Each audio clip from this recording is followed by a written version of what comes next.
Hey there, welcome to The Hash today. It's a Friday show here on CoinDesk TV, and you know it's going to be fun when it's a Friday show on The Hash. So joining us today are Danny Nelson, filling in for Will Foxley, Jen Sanasi, Naomi Brockwell, and I am Zach Seward. We have some stories to get to today, and our first is from Jen. Take it away. All right. Well, Metaverse tokens have plummeted since Meta reported a $10 billion loss. So we have Axie Infinity, the Sandbox, and Gala tokens that fell as much as 12% in the past 24 hours and continue on a downward trend. Adrian Cron, CEO of Spielwerk, said any setback in Facebook's Metaverse strategy will directly impact the market perception of other metaverses. So a lot to unpack here with Meta's $10 billion loss and that being correlated to other metaverses and their tokens. Naomi, I want to toss this one up to you first. What did you take away from the story? Yeah, I mean, it's interesting that you see these effects ricochet across the whole metaverse ecosystem. It's not just Meta that Facebook is in control of. It's all of these different metaverses that have nothing to do with that. So I think people are looking to Facebook and saying, well, this is the biggest project out there. This is a signaling device. If that's not doing well, then perhaps these other things aren't doing well either. But there was another part of this report that I thought was super interesting, and that's the role that Apple had to play in Facebook. So I should say Meta's earnings report. So when Facebook, when Apple at the start of the year launched these privacy pop-up notifications that said whether or not an app is allowed to track you, and you as a user could actually say, no, you can't track me. Facebook estimated that it would lose them $10 billion in revenue. And so their earnings report came out. It doesn't look good. And it does seem like Apple had a substantial impact on the earnings of Meta. It just goes to show you how much our data is worth, how much of an industry, like how much money that industry is worth. I mean, it's kind of astronomical, actually. But Zach, I'll throw it to you for your thoughts. I don't get this one. I don't get this one at all. I don't see why the market has wedded open metaverses so closely with what Facebook is building, and why this does not seem rational. I don't get this. I don't get it at all. I don't understand why people are panicking over this thing. It's kind of weird. And like, there's kind of a funny joke tweet out there by, a member of crypto Twitter sort of speaking to why this is actually bullish for these open metaverses, right? Like there could be something in here as it relates to these prospective metaverse plans from Facebook, which, to be clear, are mostly about virtual reality as far as we can tell at this point.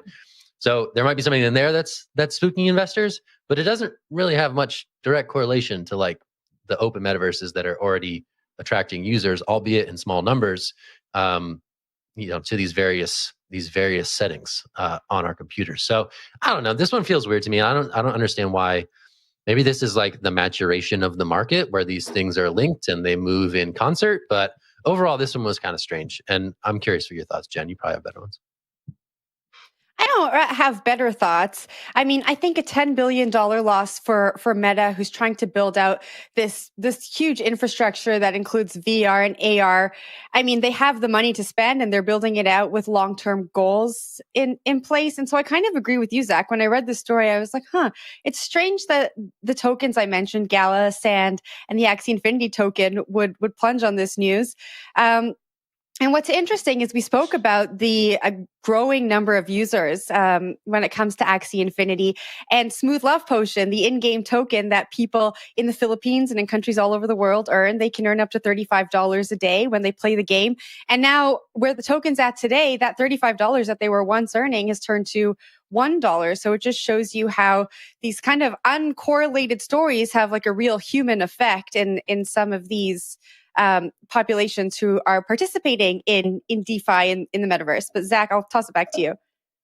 I mean, I guess the flip side is that these tokens also rose on the hype associated with Facebook's metaverse ambitions, right? So we could also say, we would probably want to be identifying this on both the up and down, that this is correlated in a way that doesn't necessarily comport with reality. But Danny, I'm tossing it down to you. I mean, I think it makes more sense for the up than the down, right? Like with the up, when Facebook became Meta, so much more attention turned to the concept of the metaverse than had been there before. And with that, a lot of money flowed into projects that are trying to build competitors to Facebook's metaverse. Now, with Meta reporting a $10 billion loss, I would say you could even make an argument that there's some reason to bet further on those platforms, those open platforms that want to be what Facebook also wants to build. So I think there's more explanation for correlation on the way up than there is on the way down on this one. But I guess I'm wrong. I guess that's why I'm a writer and not a trader. I do want to add that Meta's CFO attributed $4.2 billion of the losses to employees, R&D, and costs of items sold. And we do know that they hired 10,000 employees. So they're looking for, that top tier talent. They're doing research and development. And so it makes sense. But yeah, a weird story. Zach, I'll kick it off to you for the next one.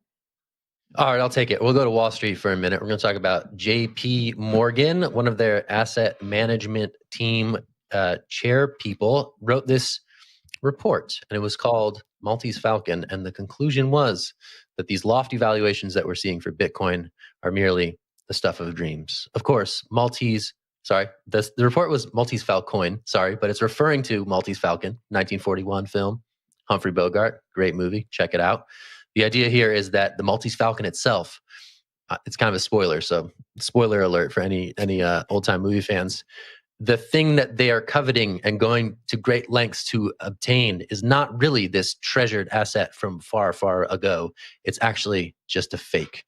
And so this guy who works for JP Morgan did this 20, 30-page report looking at why Bitcoin was similarly kind of a fake.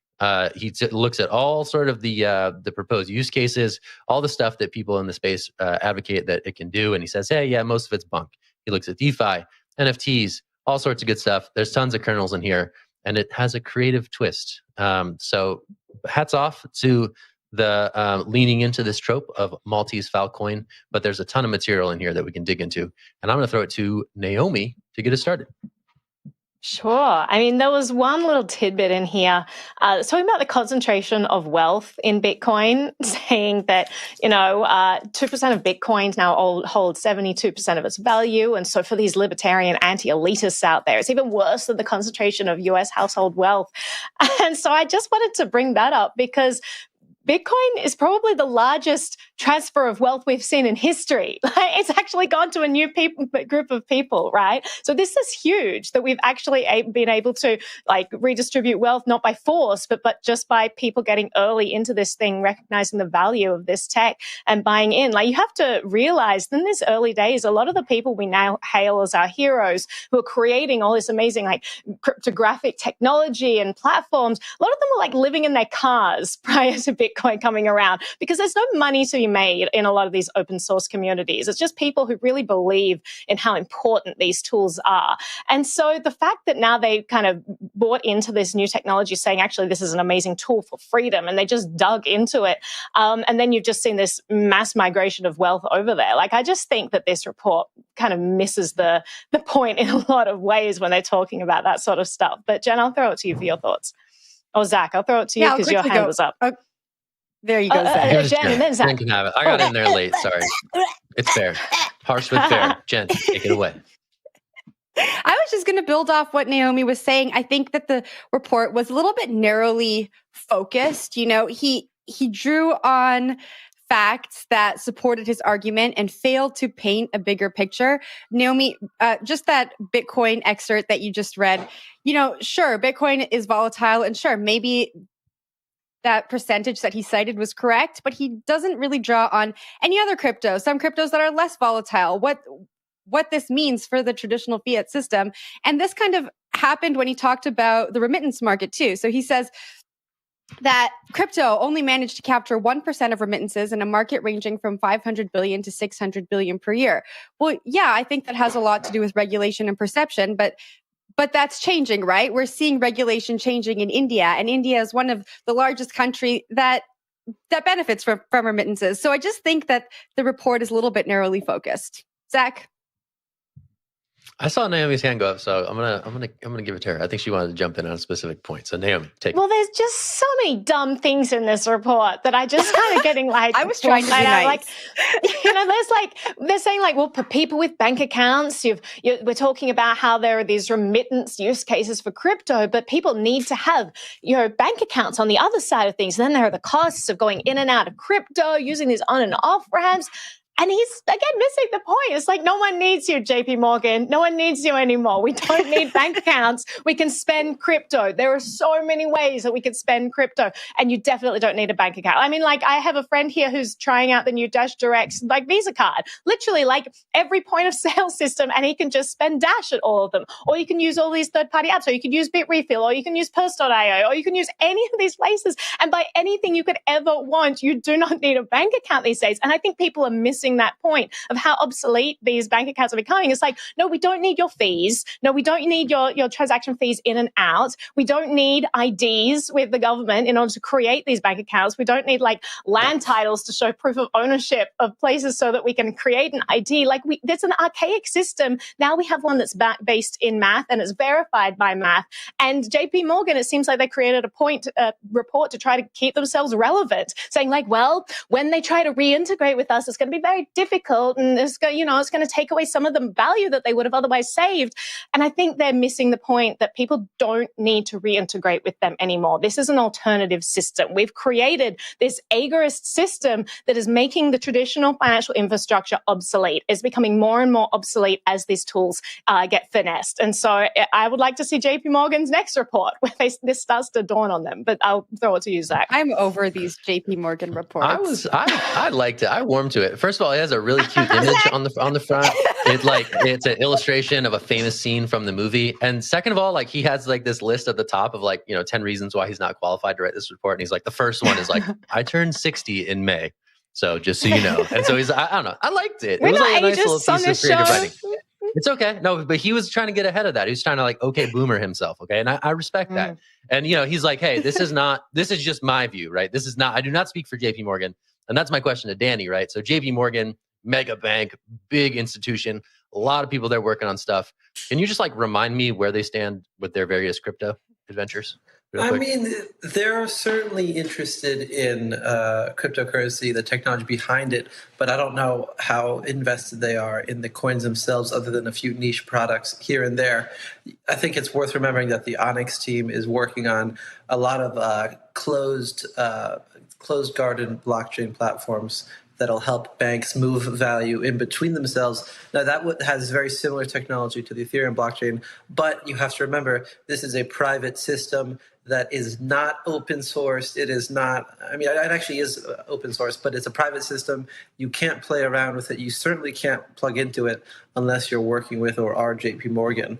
And so while the aspects of the organization or aspects of the bank are very much invested in blockchain technology, it remains to be seen how much they're willing to play around with this DeFi world. And you have to remember, just a couple of weeks ago, Hayden Adams, right, the founder of Uniswap, said that Chase closed his bank account for undisclosed reasons.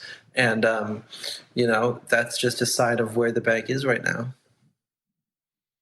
Interesting stuff. Go check it out. The report itself is embedded in this story on CoinDesk.com. So if you get a chance, take a look at that really cute illustration on the front. All right, that's it. We're taking a break. We're going to take a little pause. When we get back from the pause, we are going to talk about a phishing scam alert. The Binance CEO, CZ, says there's an SMS phishing scam out there. Watch out. We'll talk about what that means and more after this break.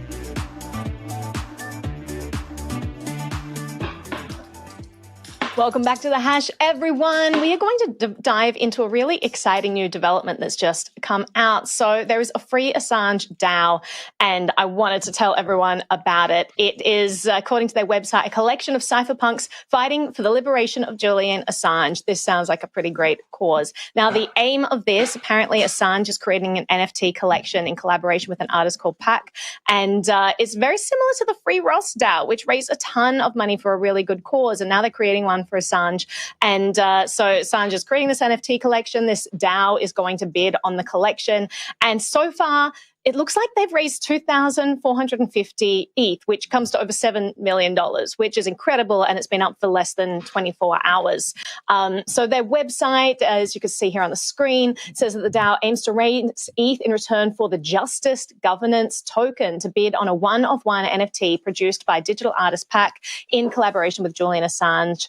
Proceeds raised from the NFT sale will benefit Julian Assange's defense fund for legal fees and campaigning to raise awareness about Julian's extradition case. Now, the Assange family have worked closely with the DAO and endorses its efforts. So I chatted to Gabriel Shipton, Assange's brother, about this. Amir Taki is also involved, an OG cypherpunk. A lot of very well-known kind of OG people in the space are rallying behind this, which is just really exciting to see. So I wanted to throw this to the group for your thoughts. Jen, I'll throw it to you to start off with. Oh, I see Danny's hand go up. Yeah, Danny, going to you instead. I don't understand why you need to monetize this process. They're trying to raise money for the Legal Defense Fund. They want to do it by bidding on an NFT. Why don't you just raise the money and give it to the Legal Defense Fund? I don't understand why you need to invest in the NFT to make this happen. You're going to have some loss of value just from the transactions that are happening. If you're trying to do the most good, you should make it a direct gift. So, I guess I admire the effort here, but I think it's just, there are too many layers. Just cut out the middle process, cut out the middleman, just make it happen. No, I've got to explain why, because historically it's shown that it doesn't matter how altruistic you are, what a good cause something is. If you get something in return, people are far more likely to pile in. And so we've proven that with so many DAOs in the past, and the fact that if you get something that could be, worth something on the open market or give you control of something or fractionalize ownership, it gives people more of an incentive. And also, I just think it's nice. If you're contributing to something, it's nice to get something in return. If you're raising money for a cause, sometimes you give nice keepsakes. That's exactly what they're doing in a digital form. And I think it's really great because they figured out the market mechanics of this and what will incentivize the most participation. The fact that they're creating something, it gives people like fractionalized ownership over something that Assange himself was part of the collaboration process in putting together. And so also having something that's so close to someone that, is a hero in the journalistic movement. He's spoken the truth to power. He's been persecuted, detained for over a decade now for basically exposing corruption in government. So I think it's awesome that people can have something that he participated in building. It's not just like blindly like, I'm just going to give it, expect nothing in return. That's great too. You want to do that? You can also just contribute to the campaign. They've accepted crypto donations for like a decade as well. So if you don't want to do that and you want to participate in this, they've just raised $7 million. So the proof of the pudding is in the eating, right? We've just proved how fast you can raise money for a really good cause if you find a way to manage those incentives. But Zach, I'll throw it to you for your thoughts. Yeah, I don't know. I'm wary of these things. I think there's a real possibility of DAOs becoming ICO 2.0. ICO 2.0. Zach, ICO 2.0. I'm sorry, but you're hurting a really good cause right now, and that makes me angry. And I don't usually get angry at people on the show. But you have a really good cause that's trying to do something good, and you have a bunch of skeptics who clearly don't understand what's going on. I've had it. I'm done. It makes me really angry. That's not true. You do. It's about the tokens. It's about the governance tokens. It's about the tokens. It's always about the tokens. It's about the tokens. I was going to ask you the question. That's what it's about.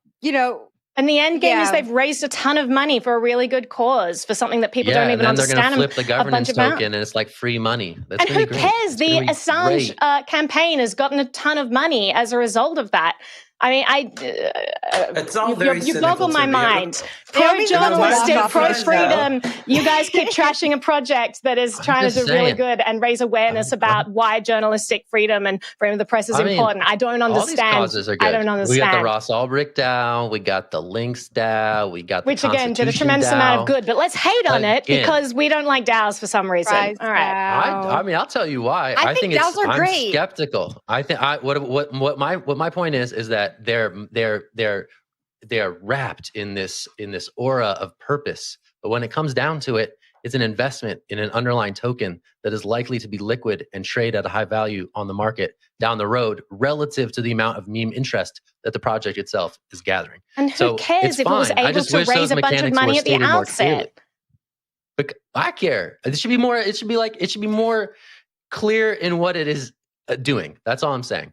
It's saying, hey, if here's a people cause. want to buy into this and cause. buy a secondhand on the secondary market Assange justice token, then great. That's actually fueling, giving more incentive for people to participate in this initial fundraiser, which is going to raise even more money. I mean, all of the mechanics go towards getting more money for a really good cause. I don't understand the hate towards it at all, actually. I'm skeptical of it. That's all.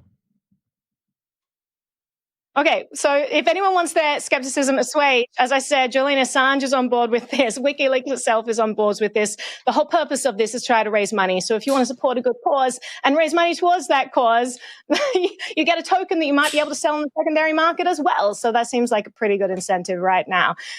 But anyway, oh my God.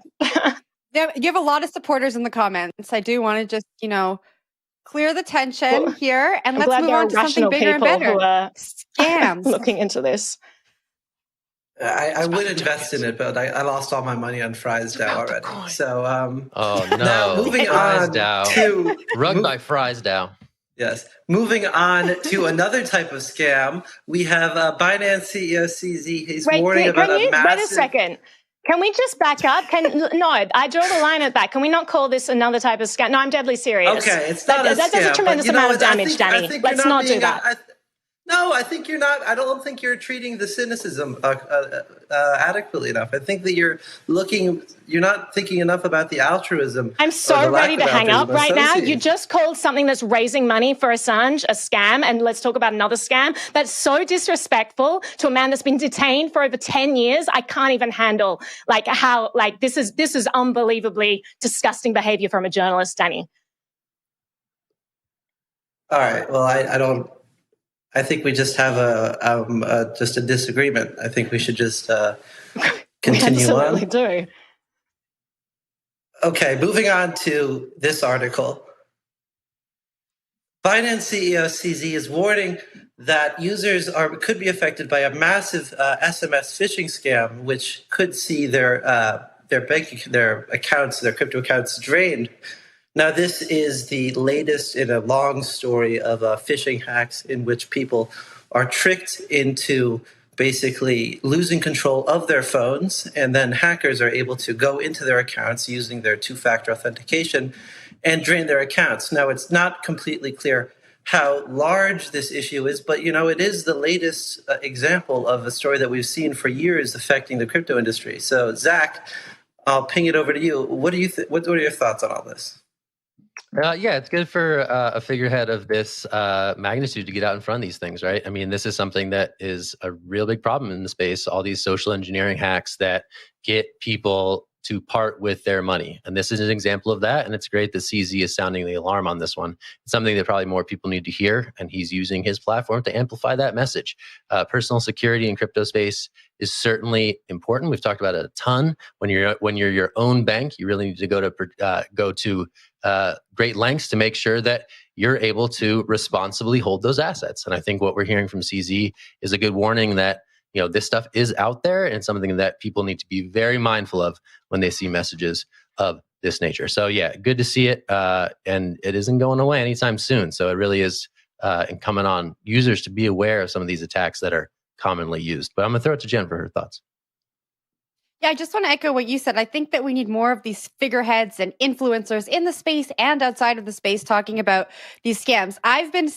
We're only in the second month of 2022, and I've been sent multiple SMS scams, both crypto and non-crypto SMS scams. It seems like that's like the new scam of 2022. And I know people who have clicked on these links and ended up in compromising situations. I mean, I think that we expect to get these scam links maybe on like Facebook Messenger and email.